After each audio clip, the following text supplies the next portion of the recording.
আসসালামু আলাইকুম। গোলাপ গাছ ক্রয় করি এবং সেই গোলাপ গাছ বাড়ি আনার পরে দেখা যায় বিভিন্ন ধরনের সমস্যা, যেমন রোগাক্রান্ত হয়ে গাছ মারা যাচ্ছে কিংবা ভালো ফুল হচ্ছে না। আজকে আমি এই সম্পর্কে বিস্তারিত ভিডিও আপনাদেরকে দেখাবো এবং বিশেষ কিছু আপডেট থাকবে ফুল ধরা পর্যন্ত। অবশ্যই ভিডিওটি শেষ পর্যন্ত দেখবেন এবং চ্যানেলে যারা নতুন তারা অবশ্যই চ্যানেলটি সাবস্ক্রাইব করবেন এবং পাশের নোটিফিকেশন বেলটি অন করে দেবেন। তাহলে আমি নতুন ভিডিও আপলোড করা মাত্র আপনার কাছে নোটিশ যাবে, আপনি ভিডিওটি দেখতে পারেন। তো চলুন বন্ধুরা, শুরু করা যাক।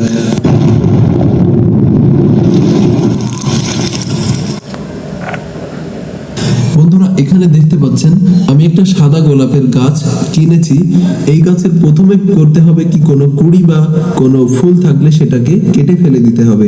আমি এখানে একটা কুড়ি আছে, সেটাকে কেটে ফেলে দেব, কারণ আমি গাছটার এখন গ্রোথ চাই এবং পরবর্তীতে বেশি বেশি ফুল প্রয়োজন আমার।